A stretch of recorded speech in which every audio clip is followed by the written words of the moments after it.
안녕하세요. 오늘도 사연살롱을 찾아주셔서 감사합니다. 저는 전 남편의 외도로 이혼을 하고 한동안 남자들을 기피했던 30대 후반의 경기도에 사는 여성이에요.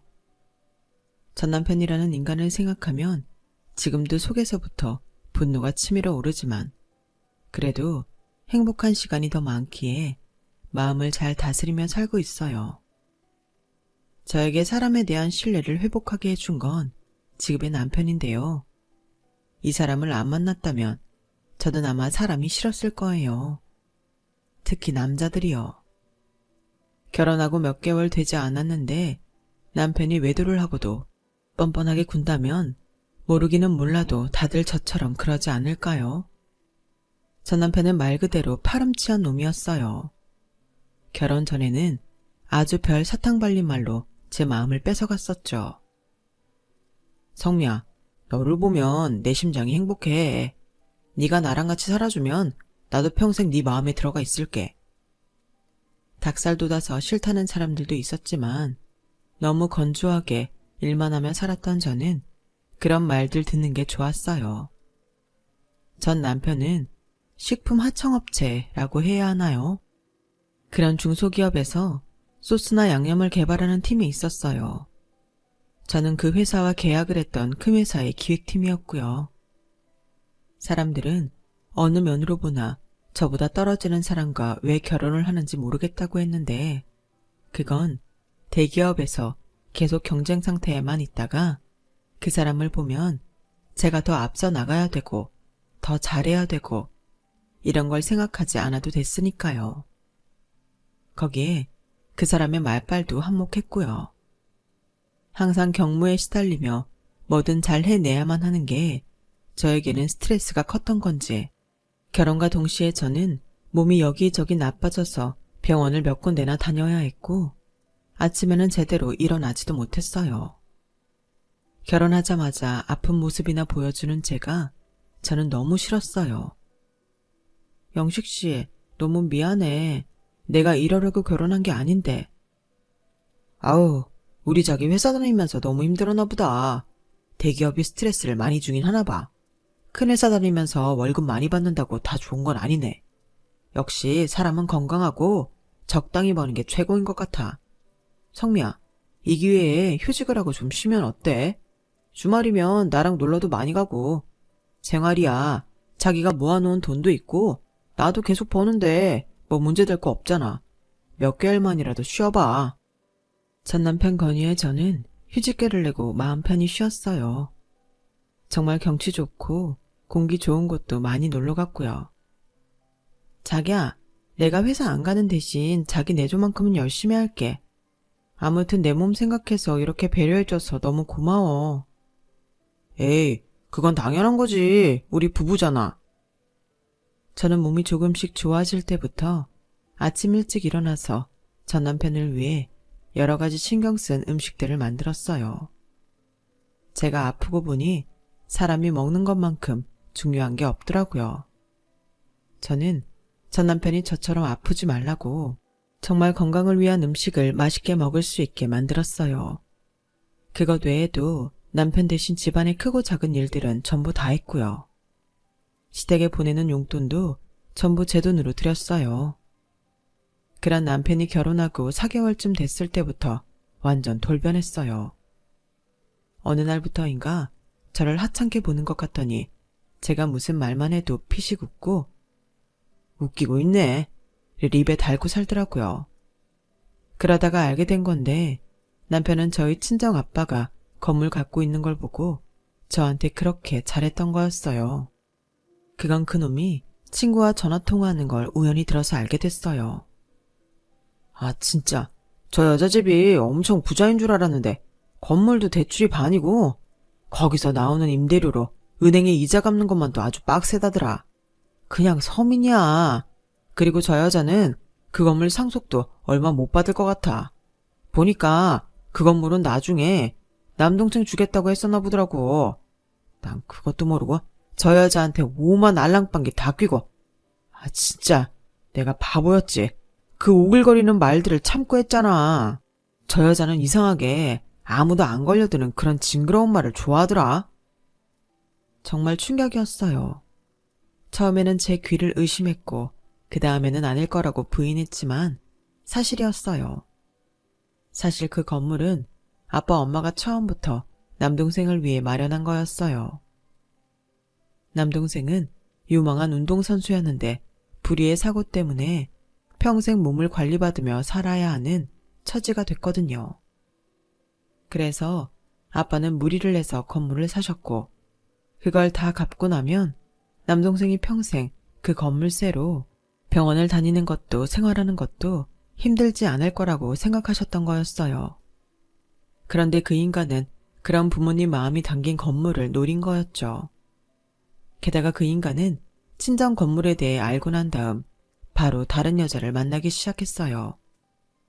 한참이나 나이가 어린 여자였는데 둘이 꼭 붙어서 서로의 허리를 껴안고 거리를 활보하는 모습을 직접 본 후부터 저는 전 남편에 대한 정이 싹 사라져 버렸어요.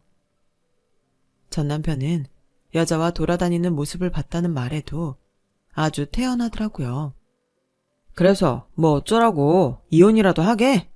뭐 안 그래도 우리 민정이가 할 말 있다는데 내일 시간 있어? 아, 집에서 쳐노는데 남는 게 시간이겠네. 라며 쿡쿡 웃는데 정말 너무 기분이 더럽더군요.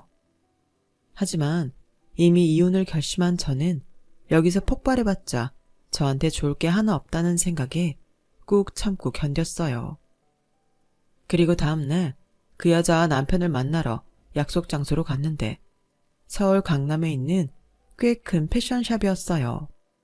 긴 머리를 희한하게 파마를 하고 진한 화장에 향수까지 역하게 뿌린 그 여자는 직원들이 있는데도 아랑곳하지 않고 저를 세워둔 채로 이렇게 말하더군요. 나는 언니가 우리 영식 씨랑 계속 살아도 괜찮아. 어차피 회사도 안 다니고 집에서 논다며. 아무리 통장에 돈 있다고 해도 야금야금 빼먹고 나면 그거 나중에 다시 채우기 무지하게 힘들걸. 내가 남의 남자랑 연애를 하기는 해도 난 밥 먹고 사는 것까지 건드릴 만큼 말종은 아니야. 그래도 이혼을 하겠다면야 뭐 그건 알아서 하시고. 역시 우리 민정이가 아주 대장부배포야. 봤지? 너랑 이렇게 차이 나는데 내가 널 보고 살고 싶겠니? 맨날 아프다고 골골거리기나 하지. 시들시들한 데다가 나이도 많은데 내가 좋겠냐고. 그러니까 이제 내가 집에 안 들어가도 그러려니 해. 오빠, 그럼 이제 계속 우리 집에 있는 거야? 뭐야, 오빠도 한다면 하네? 마누라 때문에 눈치 보인다고 집에는 꼬박꼬박 들어가서 은근 빈정상했는데 이제 보니 사나이가 맞네 맞아. 야, 그럼 다들 키마당에 눈치 볼 게 뭐 있겠냐? 저는 주먹이 하얘지도록 꽉 쥐고는 여자가 하는 샵을 나왔어요. 너무 분하고 수치스러워서 온몸이 다 부들부들 떨렸죠. 저는 그날 바로 변호사를 선임해서 전 남편과 상간녀 두 사람 모두에게 소송을 걸었어요. 소송은 무난히 제가 이겨서 위자료도 받아냈어요. 제가 근 연놈의 도발에도 꾹 참았던 건 재판에서 저에게 유리하게 작용했어요. 한 번 때리지도 않고 폭력적인 행동을 하지 않았기 때문에 제 성격에 문제가 있었다고 입증하기 어려웠던 거죠. 저는 철저하게 그 인간들한테 당한 사람으로 완전 승소할 수 있었어요. 하지만 그런다고 제 마음의 응어리가 풀어지는 건 아니더라고요. 그나마 위안이 되는 건 아이가 생기기 전 저 인간의 정체를 알게 돼서 갈라서기 쉬웠다는 점이었어요. 그 년놈들과 재판을 하며 저는 회사도 그만뒀는데요. 사람들이 저만 보면 뒤에서 쑥은거리는 것 같고 다들 제 이야기를 하는 것 같아 견딜 수가 없었거든요. 결혼한다고 좋아하더니 저렇게 남자 보는 눈이 없었냐며 혀를 차는 소리도 들었고요. 저는 1년 가까이 거의 은둔 생활을 하다시피 하며 해외여행도 다니고 그저 편하게 살려고만 애를 썼어요. 그러다 보니 조금씩 숨이 쉬어지고 다시 뭔가를 해볼 수 있겠다는 용기가 나더라고요. 저는 다시 회사에 취직을 하는 것보다 제 일을 해보자고 결심했어요. 회사에 다니며 음식을 기획하는 일도 즐거웠지만 저는 사실 제빵 조리사에 초콜릿 만드는 쇼콜라티에 자격증까지 갖고 있었거든요. 저는 바리스타 자격증까지 따서 저의 조그마한 빵집을 열었어요. 경기도의 유명한 먹자거리 초입의 가게를 얻어서 새벽부터 밤 늦게까지 빵을 연구하고 굽고 커피를 내리며 정신없이 일을 하며 지냈어요. 저는 당시 남자라면 치가 떨렸고 사람 자체도 너무 믿지 말아야겠다고 굳게 마음먹고 있었어요. 겉으로 아무리 좋은 말을 해도 그 사람 속을 어떻게 알겠어요. 저는 사람들한테 벽을 치고 절대 마음을 내주지 않았지만 그래도 제 직원들한테는 잘하려고 노력했어요. 그리고 제가 만드는 빵이나 디저트가 사람들에게 행복을 주기를 바라는 간절한 마음도 있었고요. 비록 저는 헛된 일을 당해 사람들에게 마음을 열지는 못하지만 저희 가게를 오는 사람들은 저처럼 나쁜 일을 당하지 말라고 주문을 걸며 매일 빵을 굽고 초콜릿도 만들고 커피도 내렸네요. 그리고 몇 개월 지나자 저희 빵집도 점점 입소문이 나서 차 타고 10분 거리에 있는 대형 아파트 단지에서도 빵을 사러 오는 분들이 많아졌어요. 그렇게 저의 빵집은 동네 맛집으로 자리를 잡아갔어요. 그러던 어느 날 저는 오후에 잠깐 볼일을 보고 가게로 돌아가는 길에 어떤 할아버지를 만나게 됐어요. 할아버지는 어디가 불편한지 건물 벽을 짚고 한참을 서 계시더라고요. 제가 앞으로 가서 살펴보니 얼굴이 온통 식은땀 투성이었고 많이 힘들어 보였어요. 할아버지, 괜찮으세요? 어디 편찮으세요? 그러자 할아버지는 겨우 고개만 끄덕이셨어요. 저는 얼른 119에 전화를 해 구급차를 불렀고 할아버지는 병원 응급실로 옮겨졌죠. 알고 보니 할아버지는 심장병 수술을 하셨던 분인데 시간이 좀 많이 지나서 심장에 있는 장치에 문제가 생긴 거였어요. 병원에서는 조금만 늦었어도 큰일 날 뻔했다며 바로 응급수술에 들어갔죠. 저는 수술 전 할아버지한테 연락할 가족 전화번호를 알려달라고 했더니 할아버지는 핸드폰채 제 손에 쥐어주고는 바로 수술실로 들어가 버렸어요. 보니까 긴급전화에 우리 손자라는 전화번호가 있더라고요.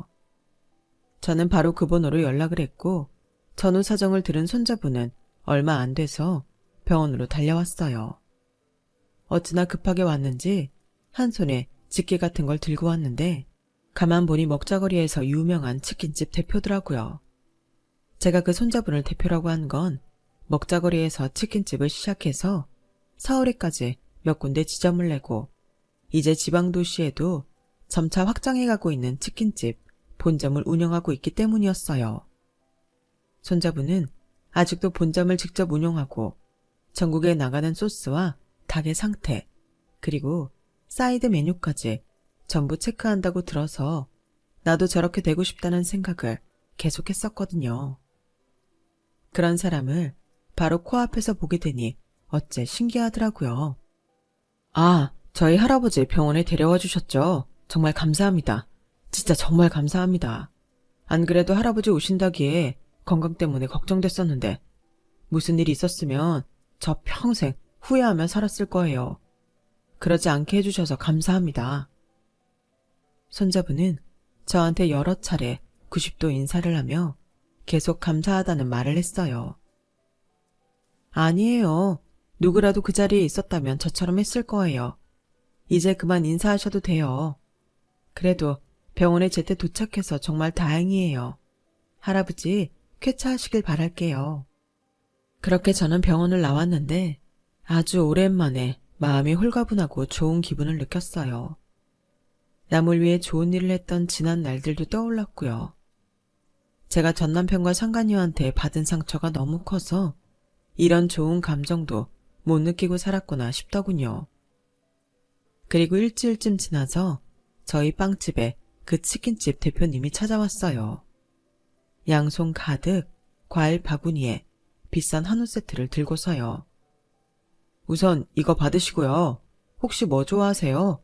이건 기본 선물이고 제가 사장님 좋아하시는 걸로 크게 쏘겠습니다. 아니에요. 이런 거 받자고 한 일도 아닌데요. 무엇보다 할아버지가 별일 없으셔서 다행이에요. 저희 할아버지 은인이신데 무슨 말씀을요. 사양하지 말고 받아주세요. 그래야 저희 할아버지도 마음 편하실 거라고 일부러 연락도 주셨어요. 이렇게 인연이 된 저와 대표님은 그 후 자주 만나게 됐고, 저는 대표님 덕에 먹자거리 많은 자영업 사장님들과도 인사를 할 수 있게 되었어요.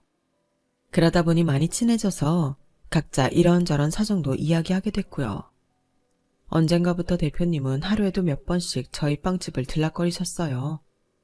괜히 샀던 빵도 또 사고 커피도 몇 번씩 주문하고, 저는 어쩐지 대표님이 저한테 마음이 있는 것 같다고 느꼈고, 또 와서 좀 전에 주문한 커피를 또 주문했을 때에는 메뉴에 없는 제가 마시는 차를 쥐어드렸어요. 대표님, 아무리 제가 커피랑 빵을 팔지만 커피 그렇게 마시면 안 좋다는 말씀은 드려야겠네요. 왜 하루에도 몇 번씩 같은 빵하고 커피를 사가세요? 혹시 다른 이유 있으세요? 그 이유가 저인가요? 제가 단도직입적으로 묻자 그 사람은 잠시 망설이다가 답했어요. 맞아요. 이제나 저제나 눈치채 주길 바라고 있었어요. 차마 용기가 나지는 않아서 직접 말은 못하고요. 저랑 결혼해요, 성미씨. 저는 성미씨처럼 자기 일에 열정적이고 그러면서도 저랑 잘 맞는 사람을 기다렸던 것 같아요. 말씀은 고마운데 마음만 받을게요. 마음은 정말 감사해요. 이전에 받은 상처 때문에 그런 거죠. 저는 그 남자가 아니에요. 그런 줄은 저도 알죠. 하지만 겁이 나서요. 저야말로 겁이 난다면 겁날 놈이에요. 제가 전에 말씀드렸죠. 한 여자 엄청 사랑해서 제가 모든 걸 다 갖다 줬는데 저 몰래 양다리 걸치고 있다가 저한테는 한마디 말도 안 하고 결혼한 거요. 결혼식 전날 저랑 만났는데도 저한테 말 안 했어요. 그래서 저도 여자는 안 만난다고 결심했다가 작년쯤부터 마음이 서서히 바뀌었어요. 그 여자 하나 때문에 내가 세상에 좋은 사람이 많은 걸 너무 못 보고 사는 거 아닌가 하고요. 그리고 마음을 열었더니 이렇게 성미 씨가 제 앞에 나타났어요. 성미 씨도 마음을 열면 좋겠어요. 저 다 기다릴게요. 대표님 말씀도 틀린 게 하나 없었지만 그래도 망설여지더라고요.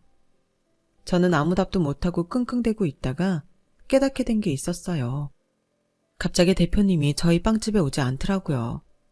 이제는 내가 싫어졌나? 그런 생각이 들자 마음이 무거워졌어요. 무엇보다 그 사람이 저를 싫어하지 말았으면 좋겠다는 이상한 바람이 간절해지더라고요.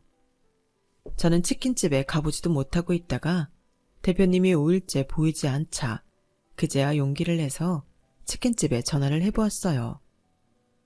아, 대표님이요? 지금 동남아 출장 중이신데요. 내일이면 돌아오실 거예요. 혹시 회의 약속하신 건가요? 아니에요. 네, 잘 알겠습니다. 전화를 끊은 저는 속으로 안심하고 있는 절 발견했어요. 네, 그 사이 저도 대표님한테 정이 들었고 좋아하게 됐다는 걸 더는 부인할 수 없겠더라고요. 저는 대표님이 돌아오시고 나서 출근하는 날에 맞춰 치킨집에 제가 만든 신상품 빵과 커피를 가지고 갔어요. 대표님은 뜻밖이라는 듯 놀라서 저를 보더라고요. 네, 대표님. 저희 결혼해요. 그렇게 해요. 제 말에 얼마나 좋아하던지 그날을 잊을 수가 없네요. 저와 남편의 결혼 소식에 양가에서는 전부 다 좋아했어요. 양쪽 집 모두 저희가 이제 마음을 열고 새로운 삶을 시작한다는 것에 굉장히 기뻐했죠. 남편 할아버지뿐 아니라 부모님도 저를 무척 마음에 들어 하셨어요. 저는 혹시 제 과거를 모르고 저렇게 좋아하시나 걱정했는데 그게 아니었어요. 시댁 어른들은 모두 제 일을 알고 계셨어요. 시어머니는 저를 붙잡고 이렇게 말씀하셨죠. 사람이 살다 보면 한 번쯤 크게 나쁜 일이 생기더라고. 근데 그때만 잘 넘기면 진짜 인연도 만나고 하는 일도 다 잘 된다. 성미 너도 우리 지훈이랑 이제 앞으로 잘 될 일만 남았어. 저는 그 말에 울음이 터질 뻔한 걸 겨우 참았어요. 그렇게 상견례까지 마치고 결혼 준비를 하고 있는데 불청객이 저를 찾아왔어요. 바로 전 남편과 상간녀였어요. 제가 먹자거리에서 빵집 하는 건 알고 있을 거라고 예상은 했는데 이렇게 찾아오기까지 하리라고는 생각도 못했어요. 야, 너는 나랑 민정이 돈 털어먹고서 너 혼자 잘 먹고 잘 사냐? 생각해보니까 우리가 이대로는 억울해서 안 되겠더라고. 그래서 말인데 네가 민정이한테 받은 돈만큼은 돌려줘야겠다. 법원에서 판결 내려받은 돈이잖아. 어디 가져갈 수 있으면 가져가 봐. 그리고 내 가게에서 나가. 안 그러면 신고한다? 야, 이거 어디 무서워서 다시 오겠냐? 이런다고 나랑 민정이한테 통할 것 같아? 그래, 누가 이기나 해보자. 내가 너 여기서 장사 못하게 만든다. 그러고 간 전 남편은 먹자거리에 이상한 소문을 내기 시작했어요. 제가 악처라서 자기가 이혼했고 자기랑 상간녀는 억울하다는 거였죠. 하지만 제 남편 덕에 저는 그동안 먹자거리 사장님들과 꽤 친분을 잘 쌓아놨었고 전 남편이 하는 말을 믿는 사람들은 거의 없었어요. 간혹 사람 겉만 보고는 모른다며 저를 힐끗거리는 분들도 있었지만 남편이 적극적으로 나서서 제가 그런 사람이 아니라고 이야기해줬기 때문에 그런 소문은 금방 사그라들었어요. 그러더니 이번에는 상간녀가 가게에 나타나서 진상을 피웠어요. 여기서 사간빵 먹고 두드러기 났다고요. 나 설사하고 토하고 난리도 아니었는데 응급실에서 식중독이래. 여기 빵밖에 먹은 게 없단 말이야. 치료비랑 피해보상금 내놔. 짙은 향수내를 풀풀 풍기며 악을 쓰는 그 여자 때문에 손님들은 인상을 찌푸리며 나갔고 그 여자는 저희 가게 리뷰에도 악담을 늘어놨어요. 저는 그걸 악성 리뷰로 신고를 했고 정식으로 경찰서에 고소도 접수했어요. 그 여자가 저희 가게에 와서 진상 비운 CCTV까지 제출하고요. 경찰서에서 고소 접수 연락이 여자한테 가기도 전에 상간녀는 또다시 우리 가게에 와서 난리를 쳤어요. 네가 우리 오빠한테 이상한 말 했다며. 아주 웃기지도 않아. 야, 이런 시골 촌구석에서 밀가루 반죽이나 하고 있으면서 감히 우리를 우습게 여겨? 너 우리한테서 눈물 뺀 만큼 우리도 네 눈물 빼야겠으니까 돈 내놔. 안 그러면 맨날 여기 와서 난리 쳐줄 테니까. 손님 다 떨어지게 만들어줄게. 그래? 그게 네 뜻대로 될까? 저는 그때 카운터 안에 숨겨두었던 휴대폰 녹음을 보여줬어요. 여자는 저도 모르게 한 발 뒤로 물러서더라고요. CCTV만으로는 소리가 녹음 안 돼서 네가 다시 오기만 기다렸어. 너 전에 난리치던 영상하고 이전에 우리 가게 온 적 없다는 증거도 내가 싹 다 경찰에 냈거든? 이제 이 녹음도 경찰에 넘길 거니까 너는 경찰서에서 오는 연락만 조용히 기다리면 돼. 내 손님들 다 나가 떨어지게 해? 나는 그럼 가만히 있을 것 같아? 네 패션사 게시판에 너 상간녀라고 다 폭로해 버릴 거야.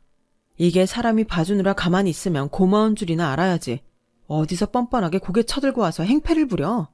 하긴 그따위 인성이 남의 남편하고 바람나고도 잘못한 줄 모르지. 여자는 그제야 주변을 돌아보더라고요. 주변 사람들이 다 그 여자를 혐오하는 표정으로 보고 있었거든요. 그 눈초리를 겨우 깨달았나 보더라고요. 뿐만 아니라 저희 직원들은 완전 잡아먹을 듯 여자를 쳐다보고 있었어요. 여자는 어쩔 수 없이 서둘러 저희 가게를 빠져나갔어요. 뒤늦게 이 사실을 알게 된 남편은 저를 찾아왔어요. 아, 내가 바빠서 사무실 나간 사이에 이런 말도 안 되는 게 있었다니. 왜 진작 나한테 말하지 않았어. 그럼 내가 본사 경비원들이라도 불렀을 텐데. 그럴 필요도 없는 사람들이야. 경찰에 고소 접수도 했으니까 이제 함부로 못할 거야. 세상에 뭐 그런 쓰레기 같은 인간들이 다 있지. 다 참. 남편은 열이 받아서 한 번 더 찾아오면 바로 자기한테 연락하라고 단단히 일렀어요. 그런데 얼마 안 가 그 년놈들이 또 찾아왔더라고요. 이번에는 둘이 같이요. 두 사람은 직원들이 제지하니 안까지는 못 들어오고 문간에 서서 저를 조롱하더라고요. 야, 이 주제에 무슨 결혼을 한다고 하더라. 너 이혼녀인 거 네 남편 될 놈은 알고 있냐?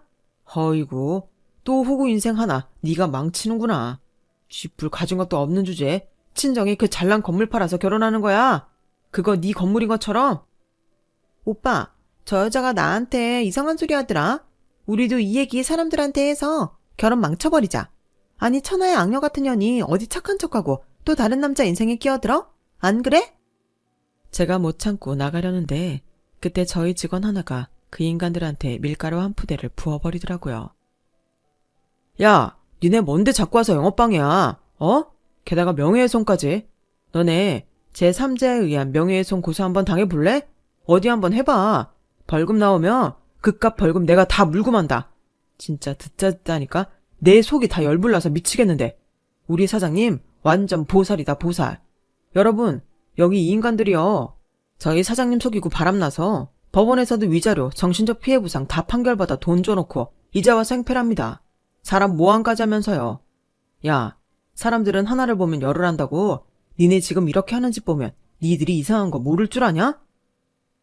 직원이 대신 씩씩거려주는 바람에 저는 나설 필요도 없게 됐고 그 인간들은 밀가루를 잔뜩 뒤집어 쓰고는 방방 뛰다가 어쩔 수 없이 나가버리고 말았어요.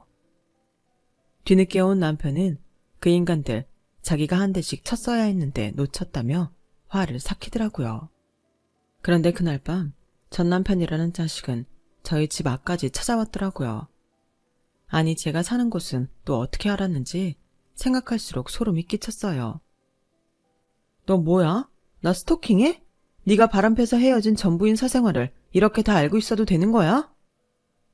나는 단지 너 정신 차리고 우리한테 돈이나 내놓으라고 정중하게 충고하러 온 거야.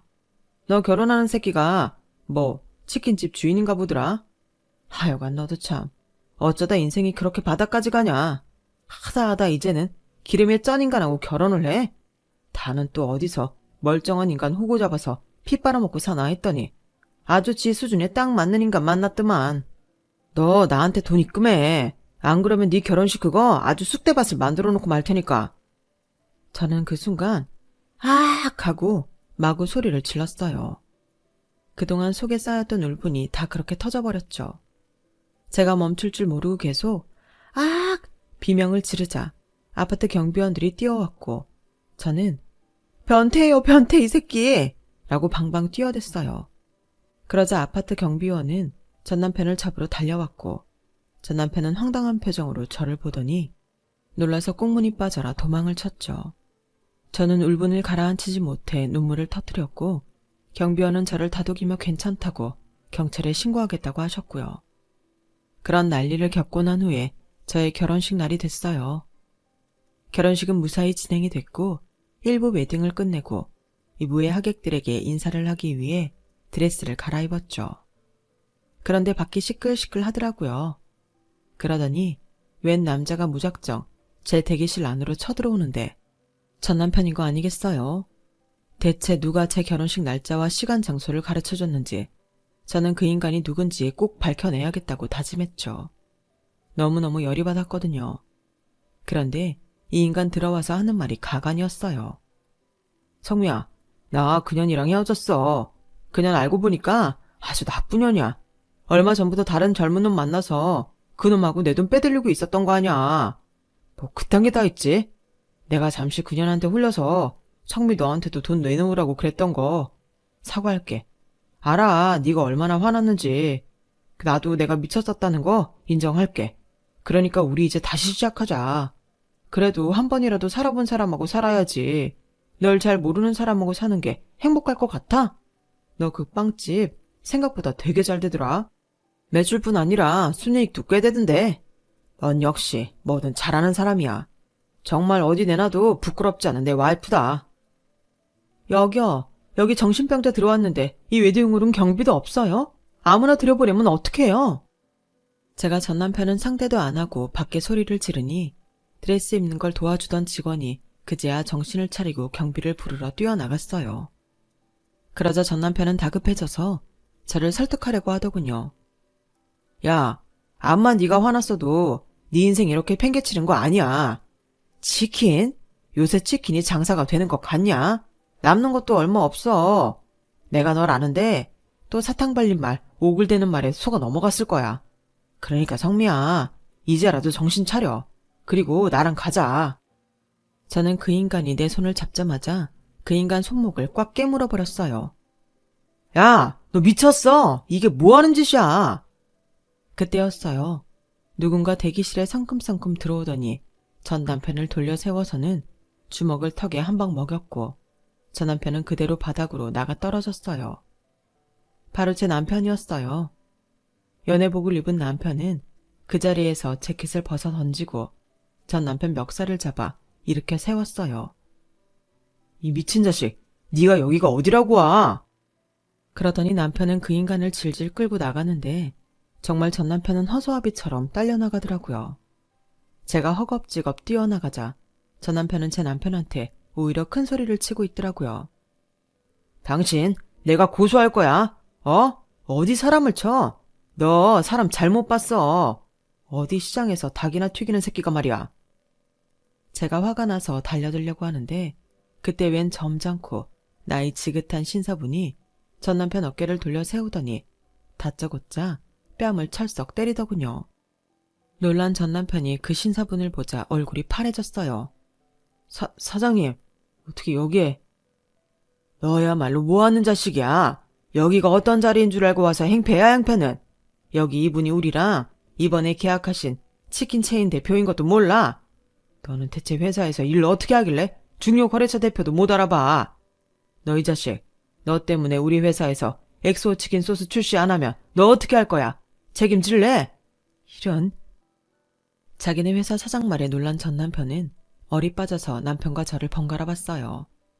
그리고는 이제야 정신이 든 것처럼 자기를 둘러싸고 있는 수많은 하객들을 돌아봤고요. 그중에는 저희 친정 부모님도 있었어요. 전 남편은 침을 꿀꺽 삼키더니 갑자기 무릎을 꿇더라고요. 잘못했습니다. 제가 진작에 알아보지 못해서 죄송합니다.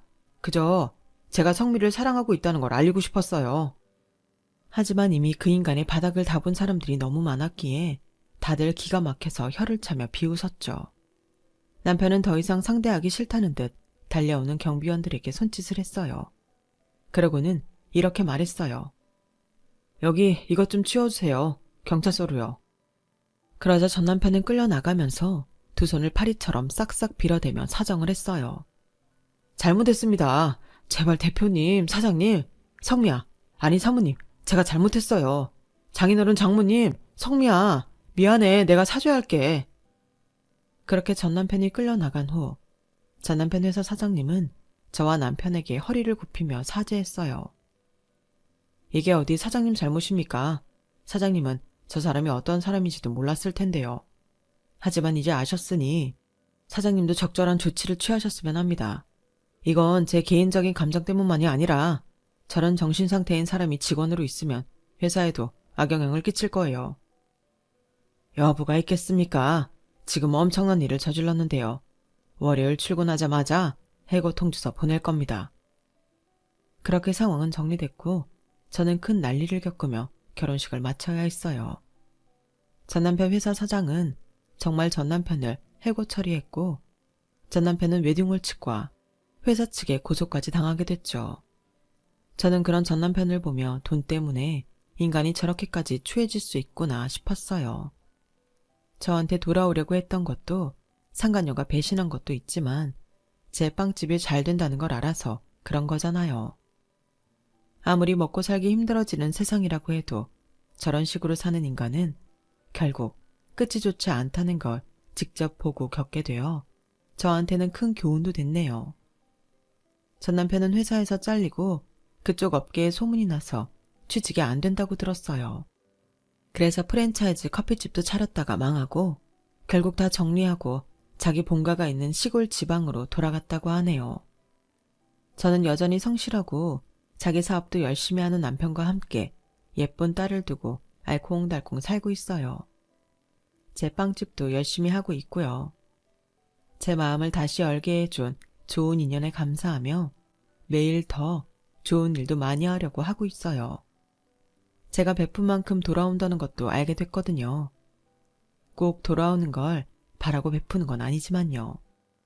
그런 마음으로 자선단체에 기부도 하고 봉사활동도 하고 있어요. 제 이야기 들어주신 많은 분들 오늘 하루도 행복하시고요. 앞으로 좋은 일만 많이 생기시길 바랄게요. 여러분, 사연 댓글에 응원과 현명한 조언 부탁드려요. 좋아요와 구독은 저에게 큰 힘이 됩니다. 오늘도 좋은 일 가득하세요.